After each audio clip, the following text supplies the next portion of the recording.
आप सब? I hope you all are very well. So मेरे प्यारे साथियों, आप सबके लिए फिर से मैं 16 फरवरी की सुबह में उपस्थित हूँ।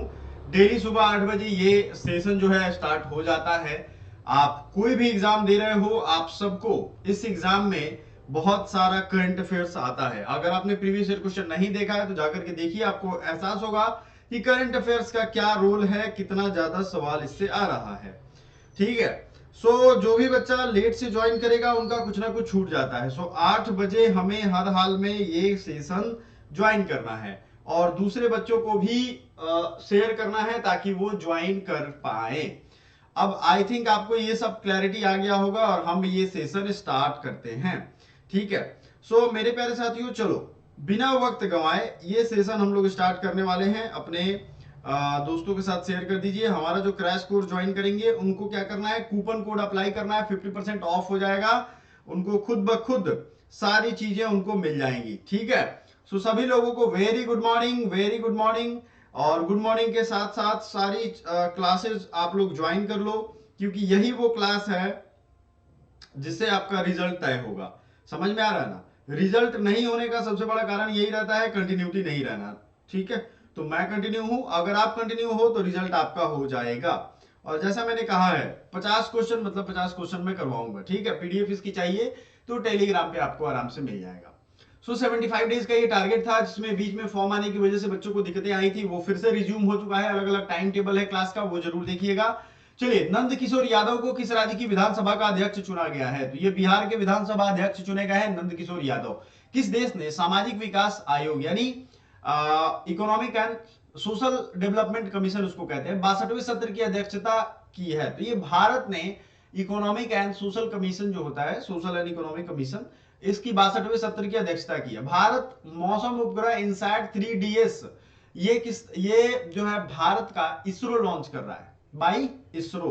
3DS का मतलब क्या है? ये मतलब नेम नोमेनक्लेचर है, जैसे कौन सा किसके बाद दिया जाता है। समझ में आ रहा है ना? ये क्या है आपको आई थिंक समझ में आ रहा होगा, 3DS बाई इसरो। ठीक है। जो बच्चे लेट से ज्वाइन कर रहे हैं उनको हम बता दें, उनके लिए इतना जरूरी है करंट अफेयर्स का। अगर आपको इंपॉर्टेंस नहीं पता चल रहा है तो प्रीवियस ईयर क्वेश्चन जा करके आप देखो। ठीक है। आपको सारा इंपॉर्टेंस पता चल जाएगा। मुझ पे भरोसा मत करो, चलो ऑफिशियल जो क्वेश्चन पेपर है उस पे तो भरोसा कर सकते हो, तो उस पे जरूर करना है ना। किस राज्य के मुख्यमंत्री ने एक राष्ट्र एक चुनाव के खिलाफ प्रस्ताव पेश किया है? तो ये है तमिलनाडु।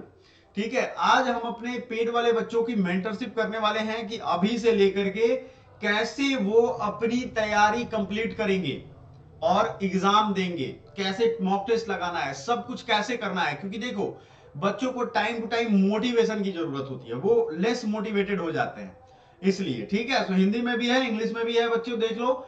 इंग्लिश वाले बच्चे भी देख लेंगे। किस राज्य के मुख्यमंत्री ने एक राष्ट्र एक चुनाव? तमिलनाडु। कौन भारत की पहली हेलीकॉप्टर आपातकालीन सेवा शुरू करेगा? उत्तराखंड। शतरंज ओलंपियाड की मशाल किस देश को सौंपी गई है? हंगरी को। ठीक है। बाकी अगर आपने कल के करंट अफेयर्स हमारा देखा होगा तो उसमें काफी सारा चीज मिला है। आज जो देश हम लोगों को मिला है वो है हंगरी। तो हम लोग, हंगरी कहां है? यूरोप में है। पहली चीज तो ये याद रखो, कल हमने आपको बताया था कि सबसे ज्यादा कंट्री किस देश में है? अफ्रीका में, उसके बाद एशिया में। ठीक है। तो सबसे पहले तो अफ्रीका में देख लो कितने सारे देश हैं, तो आपको ये दिमाग में रखना चाहिए। समझ में आ रहा है? क्लियर? हंगरी की अगर हम बात करें तो यहां देखो, आप यूरोप में हो अभी, ये यूरोप का मैप है। और यूरोप की बात करें तो Portugal, Spain, France, Switzerland, Luxembourg, Germany, Poland, Belarus, Lithuania, Austria, ये सब देश जो हैं आपको यहां पे दिख रहे हैं। इसमें आपको हंगरी बहुत छोटा सा देश है, बहुत बड़ा देश नहीं है। ठीक है। आपको सर्च करना पड़ सकता है कि भैया हंगरी है कहां। ठीक है। तो आइए देखते हैं हंगरी कहां है। ये रहा आपका हंगरी। ठीक है। आपको आई थिंक क्लियरली दिख जाएगा अब हंगरी। तो हंगरी की राजधानी कहां है? बहुत लोग सोचेंगे हंगरी ऐसा देश है जिसकी क्या राजधानी जरूरी है? बताओ। देखो, ये यूरोप के बारे में मैंने कल बहुत बेहतरीन तरीके से बताया था, तो आपको आज बहुत बेहतरीन तरीके से नहीं बताऊंगा, मतलब डबल टाइम क्यों लू आपका। ठीक है। आज चूंकि इंपॉर्टेंट सेशंस है मेरे और भी जगह, इसलिए करंट अफेयर्स की कंटिन्यूटी बरकरार रखिए आप। ठीक है।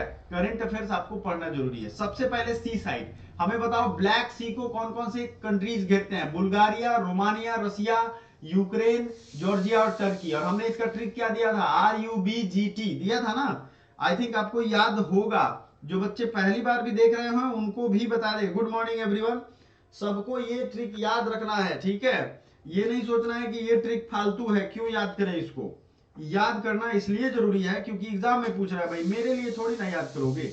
याद करोगे तो आपके एग्जाम में आपको काम आएगा, मेरे लिए काम नहीं आएगा।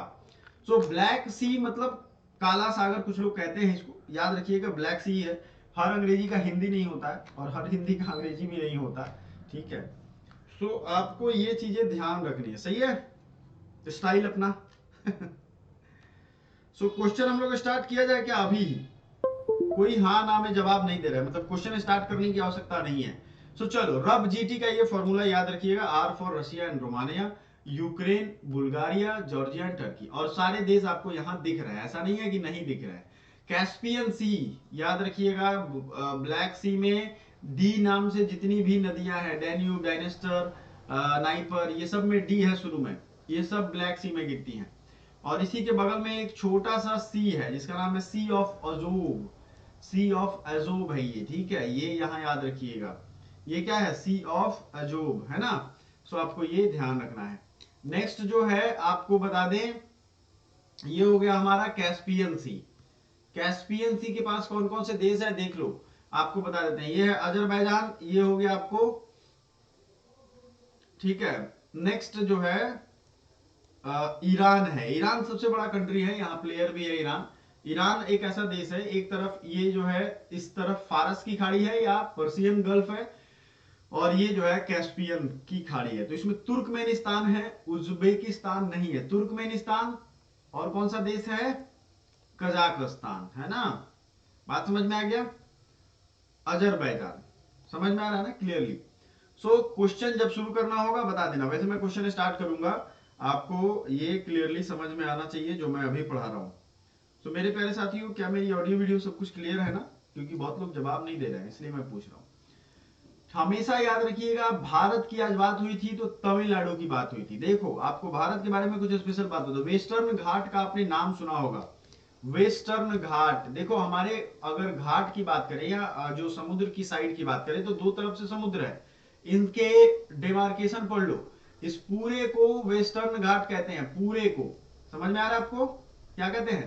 पूरा, यहां से गुजरात से शुरू होगा और ये आएगा यहाँ पे तमिलनाडु तक, इसको पूरा कहते हैं पश्चिमी घाट या वेस्टर्न घाट, ठीक है। इसमें अब नाम कटता है, जैसे कुछ मालाबार तट होगा, कोंकण तट होगा, ठीक है। मालाबार तट कहाँ है? मालाबार तट, वो फिल्म में नहीं कहता है मैं मलाबारी सब पे भारी। तो ये मालाबार, और ये हो जाएगा ऊपर का कोंकण तट। कोंकण तट बेसिकली महाराष्ट्र गोवा में हो जाएगा, मालाबार तट नीचे हो जाएगा। कोरोमंडल तट कहाँ है? और नॉर्दर्न सरकार, इसको पूरा कहते हैं नॉर्दर्न सरकार, हिंदी में भी यही लिखते हैं, उत्तरी सरकार। अच्छा, वो सरकार गवर्नमेंट वाला नहीं है, ये सरकार है, ठीक है, आपको ये समझना पड़ेगा। सो आपको याद रखना है, भारत और श्रीलंका के बीच में पाक की खाड़ी है, पाक बे स्ट्रेट अगर बात करें तो कौन सा स्ट्रेट है बताइए? तो ये हो जाएगा कौन सा स्ट्रेट बताइए? कुछ नहीं, पाक स्टेट ये है, गल्फ ऑफ मन्नार ये है, खाड़ी ये है और स्टेट ये है, ठीक है, दोनों याद रखिएगा। और यहाँ पे भारत के द्वारा जो पोर्ट डेवलप किया जा रहा है उसका नाम मैंने बताया था कुछ दिन पहले।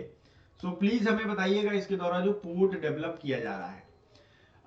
अब जो है आते हैं हम अपने प्रीवियस ईयर क्वेश्चन पे, जो हमने आपको कहा था कि डेली हम आपके लिए कुछ क्वेश्चन रखेंगे जो आपको क्वेश्चन करना ही करना है। अगर ये क्वेश्चन आप करोगे तभी जाकर के आपकी एग्जाम क्लियर होएगी, ठीक है।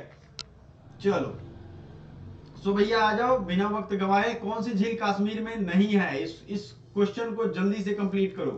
कौन सी झील है जो कश्मीर में नहीं है? ठीक है, तो लोनार है। और कौन, अब इसके साथ रिवाइज भी करेंगे, ऐसा नहीं है कि सिर्फ ये देखेंगे और काम खत्म। तो कश्मीर में कौन सी झील नहीं है और इसका ट्रिक भी याद करना है आपको, कौन सी झील नहीं है, कौन सी झील है, इसका पूरा पता भी होना चाहिए। सो ये झील है लोनार या वुलर या डल लेक। कौन सा झील नहीं है कश्मीर में बताओ? तो बहुत लोगों का कहना है सर ये झील में, हाँ ठीक है, लोनार महाराष्ट्र में है, वूलर जो है वूलर झील ये है कश्मीर में, डल लेक भी है कश्मीर में, ठीक है, बात समझ में आ गया। सो लोनार झील कहाँ है? महाराष्ट्र में। तो लोनार झील ही राइट आंसर होगा, हालांकि इसमें नन दिया हुआ है, मतलब इनमें से कोई नहीं। तो नन ऑफ द अबव जब भी हो तो आपको थोड़ा क्लैरिटी रखना है अपने मामले में। समझ में आ रहा है आपको?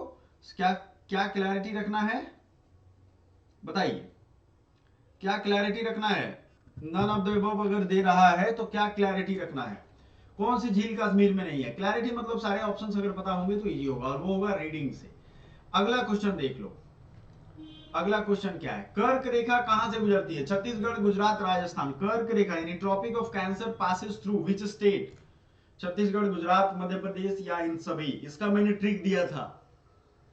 अगर आप डेली हमारा करंट अफेयर्स देख रहे हो, देखो हमने आपको नेशनल पार्क रिवाइज करवा दिया है, कर्क रेखा का ट्रिक दे दिया है, बहुत सारी ऐसी चीजें हैं। एशिया एक इकलौता ऐसा कंटिनेंट है जिसमें कर्क रेखा, मकर रेखा और सभी रेखा गुजर रहे हैं। राहुल लॉ, ठीक है।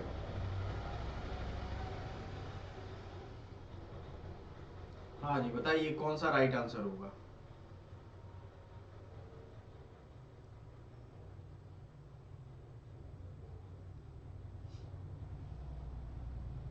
कौन सा राइट आंसर होगा बताइए जरा। कर्क रेखा कहां कहां से गुजर रही है, कौन कौन स्टेट से?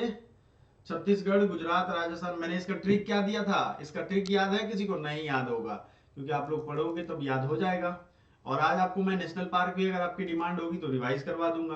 पहले याद करो कि वो चीजें हैं क्या जो आपको अभी याद करनी है, ठीक है। बहुत बार होता क्या है कि हम सब कुछ देख लेते हैं, जो हमारे पास होता है उसको देखते ही नहीं है, ठीक है ना। तो हम आपको मैप में कोशिश करते हैं। ये है, देखो ये है भारत, है ना। और ये जो है अपना प्यारा भारत, तो इसमें मिडिल मिडिल एक्चुअली ये जो है छत्तीसगढ़, गुजरात, राजस्थान। इसका ट्रिक लो, लिख लो। छत्तीसगढ़, गुजरात, ये लगभग ऐसे निकलती है। तो छत्तीसगढ़, सीजी, छत्तीसगढ़, गुजरात, राजस्थान, ट्रिक भी दूंगा अभी, मध्य प्रदेश यानी एमपी, ठीक है, हो गया। तो इसका ट्रिक क्या था? छगू। छगू किसी का नाम होता है? राम भी नाम होता है, छगू राम। बंझा, बंझा भी नाम होता है। और मित्र हैं ये सब मिल करके। बहुत अच्छा ट्रिक है ये, याद कर लो। छगू से छत्तीसगढ़, गुजरात, ठीक है जी। हाँ जी, छ से छत्तीसगढ़। अब बोलो। रा से राजस्थान हो जाएगा, आरजे मैं लिख देता हूं। म से मध्य प्रदेश, कौन सा प्रदेश? मध्य प्रदेश। बंग से बंगाल, और ये हो जाएगा झा से झारखंड, ठीक है। चल रहा है काम। मी फॉर मिजोरम, और त्रा फॉर त्रिपुरा। अब बोलो क्या दिक्कत है? कोई भी दिक्कत हुआ? नहीं, बन गया ना फटाक से। और आप लोग कहते हो कि सर मुझे ये नहीं बन रहा है, मुझे ये नहीं बन रहा है। भैया पढ़ाई ऐसे करो कि सवाल बने, ऐसे ना करो कि सवाल ना बने, ठीक है। सो नीलू भी आ चुकी हैं, और हाँ जी एकदम। जो लॉ वाले बच्चे हैं उनको खास करके ध्यान देना है। करंट अफेयर्स के पीजी में 10-12 क्वेश्चन है, ठीक है। अगर आप नहीं करोगे क्वेश्चन नहीं बनेगा, इसमें कोई झोल नहीं है अपने को, ठीक है ना। जी हाँ बिल्कुल। अगर नहीं पढ़ोगे तो सिंपल समझो कि जो अभी एग्जाम का माहौल चल रहा है या एग्जाम के हाल चल रहा है, ट्रिक किसने किसने लिख ली है, उनके हिसाब से रिजल्ट नहीं होगा। आपका थोड़ी ना कुछ बिगड़ने वाला है। समझ में आ गया?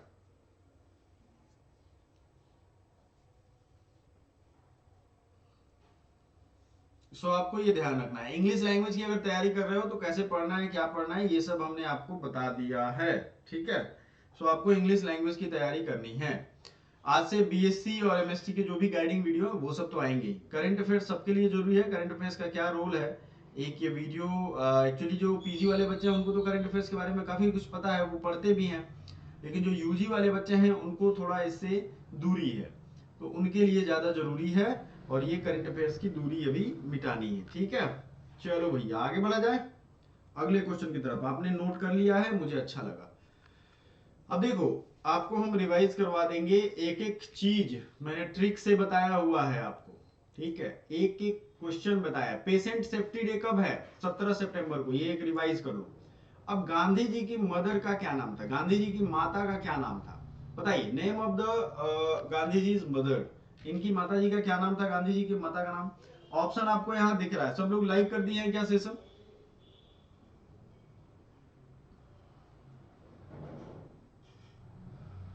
अभी से कैसे पढ़ाई किया जाए, ये एक बच्चों के लिए बड़ा चैलेंजिंग हो जा रहा है कि अभी से पढ़ें क्या, है ना।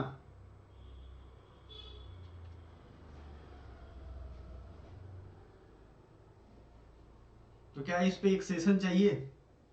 तो हमें जरूर बताओ कि इन लास्ट के एक महीने में आपको किस तरीके से पढ़ाई की जरूरत है। ये हमसे अगर आप रिक्वेस्ट करोगे तो हम जरूर बताएंगे। क्वेश्चन का आंसर जरूर करिएगा।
ठीक है, तो इनकी माता जी का नाम क्या था? पुतली बाई। अब इनकी जो वाइफ का नाम क्या था, ये आपको मालूम है? देखो, गांधी जी के मदर का नाम और पत्नी का, दोनों का नाम आपको याद रखना चाहिए। इनके पिताजी का नाम पूछा जाता है तो वो तो महात्मा गांधी के नाम में ही इनका नाम है। सो बताइए, गांधी जी की माता जी का नाम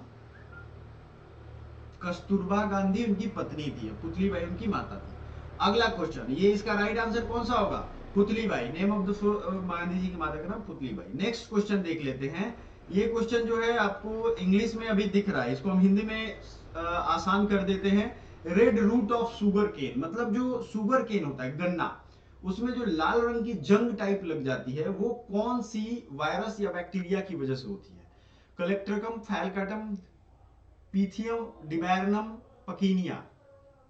बताओ जरा।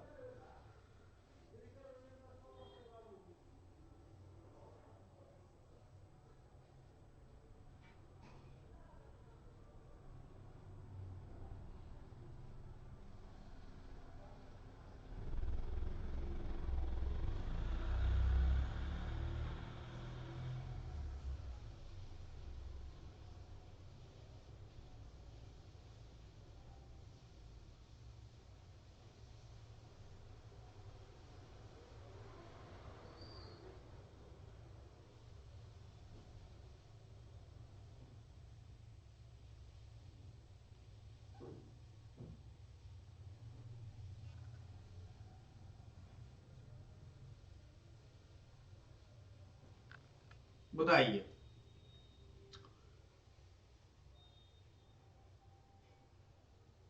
सो red root of sugar sugar cane जो है, one is the right answer. Very good, ये आपको पता होना चाहिए। Which one is the right answer? Falcatum, कलेक्ट्रिक कलेक्ट्रिकम फैलकेटम इसका नाम है। ठीक है, हाँ जी बिल्कुल।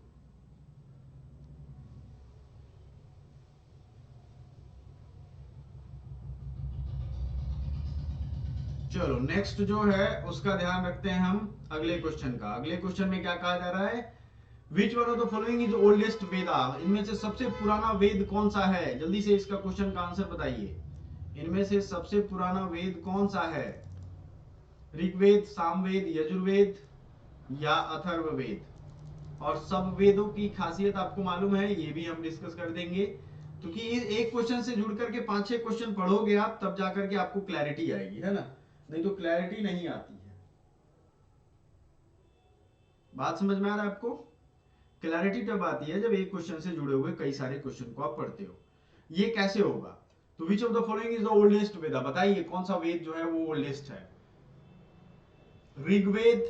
यस, राहुल ने कमेंट किया ऋग्वेद। देखो भैया राहुल, ऋग्वेद जो है ये किसके बारे में है? हमारे जो मेन धर्म ग्रंथ जो भी निकले हैं, जिसमें धर्म के बारे में है, भगवान के बारे में है, उनके अग्नि के बारे में, इंद्र के बारे में, तो वो सब ऋग्वेद से आया।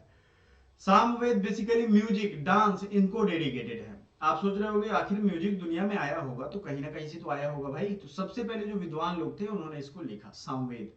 यजुर्वेद जो था, यज्ञ को कैसे करना है, ये यजुर्वेद में था। अथर्ववेद कौन सा है, समझो आप, अथर्ववेद। अथर्ववेद में आखिरी में ये बना है, झाड़ फूक भूत ज्योतिष, बहुत सारी चीजें इसमें हैं। तो सबका रोल याद हो जाएगा आपको। अथर्ववेद में क्या है आप हमें बताओ अभी जल्दी से। एक क्वेश्चन से 5 क्वेश्चन जुड़ोगे ना तो ये 50 क्वेश्चन आपको 250 क्वेश्चन हो जाता है। ठीक है, सो ऋग्वेद से फैक्ट क्या याद रखना है, इसमें क्या इंपॉर्टेंस है। ठीक है, सोम किस मंडल में है, 9वें मंडल में क्या है, गायत्री मंत्र किस मंडल में जिक्र किया गया है। बात समझ में आ रहा है आपको। तो ये सारा कुछ आपके एग्जाम पॉइंट ऑफ व्यू से जरूरी है। अब बताओ उपनिषद, फिलोसॉफिकल दर्शन के लिए क्या जरूरी है भारत के प्रोस्पेक्ट में, जादू टोना। हाँ सही बात है। ठीक है, so which of the following act named as Morley Minto reforms. Morley Minto reforms किस एक्ट को जाना जाता है, ये क्वेश्चन आप ध्यान से देखो। यहां मॉर्ले मिंटो रिफॉर्म्स यहां पे इसका दिया गया है। तो ये 1919, 1909, 1858 और 1861 यानी 1861 मॉर्ले मिंटो अधिनियम। ये अगर आपने मेरी पॉलिटी की रेगुलर क्लास देखी होगी तो आप ये कर पाओगे। ठीक है, तो 1909, 1919 या 1858, 1861। सो मॉर्ले मिंटो रिफॉर्म जो है इसका नाम है 1909। अब इसका मॉर्ले मिंटो ही क्यों, मिंटो मॉर्ले क्यों नहीं है। देखो मॉर्ले जो थे ये थे हमारे सेक्रेटरी ऑफ स्टेट। तो अंग्रेजी गवर्नमेंट में जिनका पोस्ट बढ़ा उनका नाम पहले। ठीक है, मॉर्ले मतलब पहला नाम। ठीक है, मॉर्ले। मिंटो कौन है, ये लॉर्ड मिंटो थे। मिंटो सेकंड थे एक्चुअली। तो मॉर्ले मिंटो है 1909 में। 1919 में आएगा मॉन्टेग्यू चेम्सफोर्ड रिफॉर्म। तो याद हो जाएगा, राहुल लॉ का कमेंट है 1909। हाँ जी, और मॉन्टेग्यू चेम्सफोर्ड रिफॉर्म आया है 1919 में। ठीक है, क्लियर है ना, ये सब एग्जाम में आ चुका है। अब 1858 में क्या हुआ था ये भी जान लो। देखो 1858 में आपका जो है भारत शासन अधिनियम, यानी जो 1857 की क्रांति हुई, इसके हीरो लोगों को भूलिएगा मत। 1857 की क्रांति, वीर कुंवर सिंह बिहार, है ना, मौलवी अहमदुल्ला कहाँ थे, ये फैजाबाद की तरफ से थे, है ना। उसके बाद नवाब के लखनऊ, सॉरी लखनऊ के नवाब जो थे वो किसके तरफ से थे, ये सब आपको याद रखना है। तात्या टोपे, नाना साहब तात्या टोपे, ये सब रोल आपको पता चलेगा। बेगम हजरत महल लखनऊ से थी। तो ये सब हीरो को भूलना नहीं है। 1857 की क्रांति का तत्कालिक कारण क्या था और ऐसे कारण क्या था, ये सब कुछ आपको याद रखना है। तो याद रहेगा। हाँ जी, तो 1857 का चार्टर आया था, उसी के बाद इलाहाबाद के कोर्ट में ये पढ़ा गया था। ठीक है, इलाहाबाद के कोर्ट में पढ़ने का मतलब है कि उस समय सेंटर इलाहाबाद ही था, बाद में फिर दिल्ली लोगों ने बनाया। देखो एक क्वेश्चन है, इसको जरा समझो। क्वेश्चन कह रहा है कि जो गदर पार्टी है इसकी स्थापना कहां हुई, यूएस, ब्रिटेन, फ्रांस एंड और जो ऑप्शन आपको है यहां दिख रहा है। गदर पार्टी है क्या, पहले तो ये सुनो। अच्छा, गदर एक उर्दू वर्ड है, उर्दू, लेकिन इसको इसको चूंकि जो देश की लड़ाई लड़ने वाले लोग हैं उन्होंने इसको क्या नाम दिया, गदर। ठीक है, गदर एक उर्दू शब्द है जिसका मतलब होता है रिवॉल्यूशन, क्रांति। नहीं वो लोग कहते हैं गदर मचा देंगे हम यहाँ पे। तो लोगों का कहना है। सो ये गदर पार्टी बनी कहां थी, USA, Britain, Japan and France, कहां बनी थी बताओ जरा। गदर पार्टी कहां बनी थी भाई, ये बनी थी, देखिए जरा, यूएसए, राहुल लॉ। हाँ, गदर पार्टी सोहन सिंह भागना, याद रहेगा आपको। अजीत सिंह जो भगत सिंह के चाचा थे वो भी जाकर के बाद में एनडीसी में शामिल हो गए। आपको मालूम होगा ना 1908 के बाद उनको खोजने लगी पुलिस और लगा कि वो पकड़े ही जाएंगे तो वो देश छोड़ के चले गए। और ऐसा नहीं है देश छोड़ के चले गए तो उधर जाकर के मेहनत मजदूरी करने लगे, वहां जो करते थे देश सेवा के लिए करते थे। और ये इसका इंपॉर्टेंस आपको तब पता चलेगा जब सुभाष चंद्र बोस लीड करते हैं इसको और वहां वो पहुंचते हैं, है ना। तो USA, Britain, Japan and France. तो यूएसए की जो है सैन फ्रांसिस्को में इसको स्थापित किया गया था। कोई ईयर बता सकता है क्या, देखिए जरा बच्चों का मेंटल कैलिबर कहां तक है। ईयर कोई बता सकता है, साल, कौन सा साल था ये, Ghadar party was founded in which year. Ghadar party की स्थापना नहीं हुई, पता नहीं है। ठीक है। भारत नौजवान सभा भगत सिंह ने बनाया था, उसका ईयर पता है? हाँ? हिंदुस्तान रिपब्लिकन एसोसिएशन का ईयर पता है? हिंदुस्तान सोशलिस्ट रिपब्लिकन एसोसिएशन का ईयर पता है? हिंदुस्तान जो है आपको बता दें, और भी जो एजेंसीज हैं उनका तो पता होगा, नहीं पता है।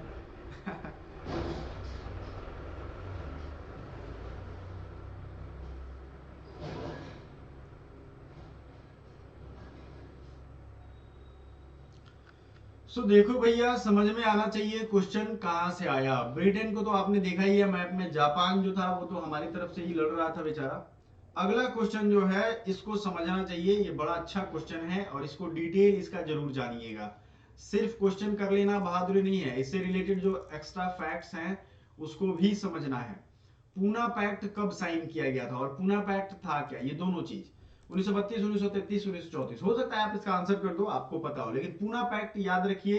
अंग्रेजों ने ये जो मतलब, क्योंकि अंग्रेज यहाँ जब राज करते थे, ब्रिटिशर्स को ये पता था कि अगर लोग यूनाइट हो जाएंगे तो हमारा काम तो बियो। तो वो क्या करते थे, सबसे पहले फूट डालते थे, किसको, किसी तरीके से। तो सबसे पहले उसने हिंदू मुस्लिमों को बांटा, फिर उन्होंने देखा कि लोअर कास्ट और अपर कास्ट को खड़ा किया जाए एक दूसरे के खिलाफ।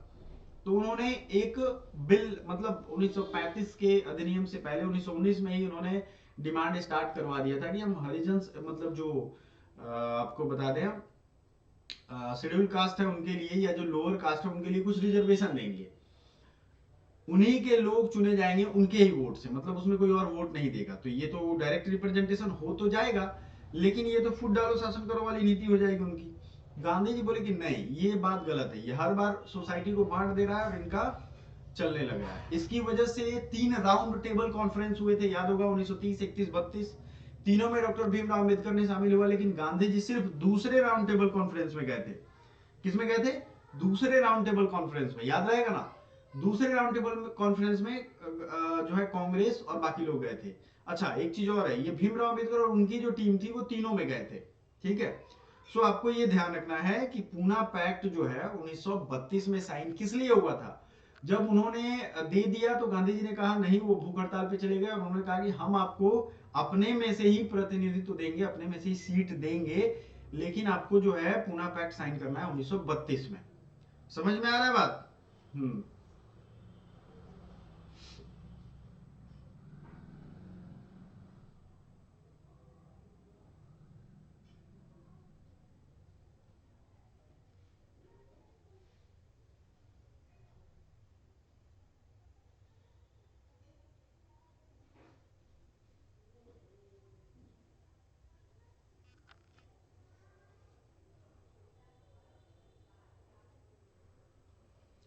चलो, तो किसको किसको ये सारे फैक्ट्स नहीं पता थे जरा हमें बताइएगा।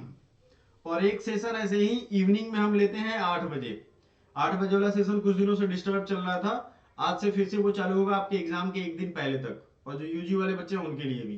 तो 4 बजे से लेकर के रात 10 बजे तक, ये जो 6 घंटे का टाइम है, इसमें से आपके 3 से 4 घंटे आपकी क्लासेज आएंगी। उसको आपको रेगुलेट करना है, रेगुलर करना है। आई थिंक हमने आज 50 क्वेश्चन डिस्कस कर लिए होंगे ओरली, और आपकी फिजिकली देखें तो करंट अफेयर्स को अगर हमने देख लिया है तो। मिलते हैं अगली क्लास में, तब तक ब्रेकफास्ट करिए, ब्रश करिए, बहुत लोग तो अभी जगह भी नहीं होंगे। और शाम की क्लासेज 4 बजे से याद रखिए, अलग अलग क्लासेज आएंगी, देखना है उसको, पीछे नहीं हटना है, अब तैयारी का आखिरी समय है। Thank you so much, bye for now.